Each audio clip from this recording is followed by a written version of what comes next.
À l'intérieur des cheminées, sur les branches d'arbres, dans les garages, sur les poutres de soutien dans les greniers, on peut trouver leur nid partout dans la maison. Non seulement elles vont gâcher ton pique-nique et salir ta nourriture, ou essayer de te piquer si tu les mets en colère, mais elles chercheront des endroits abrités dans ton jardin pour construire leur nid. Le plus souvent, le plafond de l'abri extérieur couvert. Le principal pour elles est de trouver un endroit qui peut supporter le poids de leur maison et de toute leur communauté.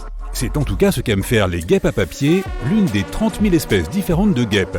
Tu peux les reconnaître à la façon dont elles construisent leur nid. La reine commence à construire la première structure toute seule et les mâles la complètent ensuite. Si tu vois un grand groupe de guêpes volant dans une direction, suis-les. Elles quittent leur nid plusieurs fois par jour pour aller chercher de la nourriture, mais elles reviennent pour s'occuper des jeunes et de leur reine. De plus, elles bourdonnent assez fort pendant qu'elles construisent leur nid. Alors... oh, le voilà! Regardons de plus près leur nid et découvrons ce qu'il y a à l'intérieur. Les nids sont le plus souvent en forme de parapluie, faits d'une matière ressemblant à du papier gris. Les guêpes les construisent avec de la pulpe ou de la salive. Leurs nids peuvent être très grands. Le plus grand nid de guêpes trouvé faisait 5,5 mètres de large et 3,7 mètres de long. Les guêpes à papier construisent des nids plus petits, tandis que les frelons, une autre espèce de guêpe, en créent de plus grands en forme de ballon de football. La partie extérieure est la plus dure. Les cellules y sont plus larges et plus denses. La racine est la fondation sur laquelle tout le nid est construit. À l'intérieur, tu peux voir des cellules. C'est là que se trouvent les larves. Les guêpes sont semblables aux papillons, en ce sens qu'elles font partie d'un groupe spécial d'insectes qui subissent une métamorphose, un processus au cours duquel le corps d'un animal change pour devenir adulte. Ces cellules sont en fait des berceaux pour les jeunes guêpes qui sont sur le point de grandir. Lorsque les guêpes construisent leur nid, elles laissent ces cellules ouvertes. Ce sont les reines qui s'en occupent. Elles pondent leurs œufs à l'intérieur et les ferment hermétiquement. Les cellules ressemblent à des cylindres creux formant une sorte d'hexagone qui contient les autres cellules. À l'intérieur du nid, tout est compact, de sorte que beaucoup de ces cellules peuvent tenir dans un espace très restreint, tout en ayant une structure incroyablement solide. Les cellules sont à la fois la crèche et le cocon. Leur taille est suffisamment grande pour accueillir la larve ainsi que ses colocataires. Les guêpes adultes laissent souvent de la nourriture avec l'œuf afin que les petits, après leur éclosion, se fassent servir le repas. On peut voir les faux bourdons, qui sont des guêpes mâles, tourner en rond de cellule en cellule. Ils s'assurent que tout va bien et que chaque larve a suffisamment de nourriture. Les nids doivent être à une température stable avec une forte humidité pour les larves. C'est pourquoi les guêpes travaillent dur pour isoler le nid. Ces nids ont généralement des dômes construits avec des matériaux végétaux, de la salive ou du papier. La guêpe se promène partout à la recherche du matériau approprié. Lorsqu'elle trouve du bois, elle le mâche et le mélange avec de la salive. De cette façon, la guêpe fabrique de la colle forte et la dépose en fines couches. Mais les couches doivent être denses pour que l'ensemble du nid soit solide et résistant. Et voilà, le noyau est terminé.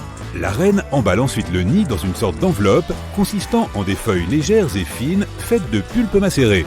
Cette enveloppe protège les cellules à l'intérieur et limite l'entrée afin qu'on ne puisse rentrer que par un seul petit trou. De cette façon, elles peuvent facilement maintenir l'humidité et la température interne. Si tu cherches du miel, tu ne toques pas à la bonne porte. Ce sont les abeilles qui en fabriquent, pas les guêpes. Elles ont toutes deux un corps noir et jaune, bien que les guêpes existent dans de nombreuses couleurs différentes comme le bleu, l'orange, le vert, le rouge. Les guêpes et les abeilles ont presque la même taille, mais les abeilles sont légèrement plus grosses et ont plus de poils, tandis que les guêpes sont plus fines et plus lisses.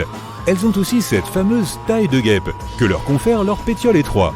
Toutes deux pollinisent les fleurs, même si les guêpes le font un peu moins que les abeilles, car elles n'ont pas autant de poils fins sur leur corps, ce qui empêche le pollen de s'y coller. Les abeilles exploitent le nectar pour produire du miel, qui est la nourriture de leurs larves. Les guêpes sont beaucoup plus agressives. Elles mangent de la viande, ce qui signifie qu'elles apportent d'autres insectes, ou ce qu'il en reste, pour leurs petits. Les guêpes s'identifient entre elles par leur odeur, mais aussi, comme nous, par des motifs faciaux uniques. Elles sont le premier cas où les scientifiques ont découvert des espèces animales identifiant les visages comme le font les humains. Les reines reconnaissent les autres reines et elles se battent constamment pour établir une hiérarchie dans la colonie. Cela signifie que chaque guêpe sait qui est chargé du travail ou de la distribution de nourriture et qui est là pour amener de nouvelles larves dans ce monde. Les guêpes ont une vie sociale riche. Elles doivent donc mémoriser de nombreux visages et aussi distinguer les guêpes qui vivent dans leur nid de celles qui n'y vivent pas. Les guêpes sont utiles pour les humains car elles mangent les insectes et contrôlent ainsi la population de parasites qui détruisent leur culture. Les guêpes font énormément d'efforts pour construire leur nid et pourtant, ceci ne dure que tant qu'il fait chaud dehors. Elles commencent à le construire dès le printemps et y vivent jusqu'à l'automne. Les guêpes ouvrières ne survivent pas aux hivers rigoureux. Seules certaines reines y parviennent car elles ont quelque chose de semblable à de l'antigel dans le sang et elles sont chargées de créer une nouvelle vie pour le nouveau nid l'année suivante. Lorsqu'une colonie de guêpes a disparu, d'autres espèces utilisent leur nid, comme les cirfes. Elles ressemblent aux guêpes, mais elles survivent à l'hiver. Tout comme les reines des guêpes, les cirfes hibernent dans des endroits abrités avec une température agréable, si bien que les nids de guêpes abandonnés sont très adaptés. Les frelons viennent même dans les nids lorsque les guêpes sont encore là et se nourrissent de débris. Et ils ne se font même pas piquer. Seules les guêpes femelles peuvent piquer et elles le font pour se défendre. Une guêpe reine peut vivre jusqu'à 1 an, tandis que les guêpes ouvrières vivent jusqu'à 22 jours. Les colonies de guêpes à papier sont généralement petites. Elles comptent 100 à 200 cellules et jusqu'à 100 adultes. Certains nids plus grands ont 400 cellules. Les guêpes jaunes, quant à elles, construisent de super nids dont il vaut mieux se tenir éloigné. Ils comptent en effet jusqu'à 15 000 guêpes ouvrières. Ne regarde pas sous la voûte des arbres ou à l'extérieur de la maison pour trouver leur nid. Cherche plutôt dans les murs ou au sol pour ne pas les piétiner, car elles construisent des nids souterrains. Même si elles sont plus petites que les autres espèces de guêpes, elles sont beaucoup plus agressives.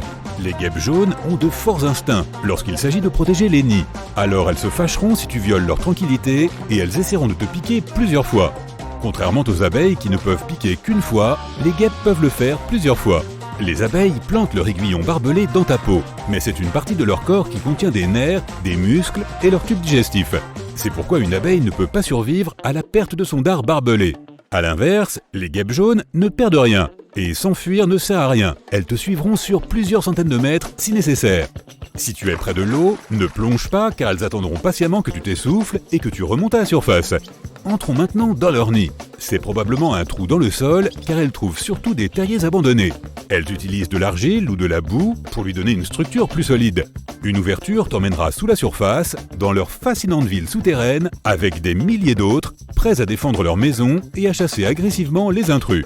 Ces super nids peuvent se développer lorsque les hivers sont doux et qu'il y a beaucoup de nourriture, par exemple celle de tes animaux domestiques ou tes ordures.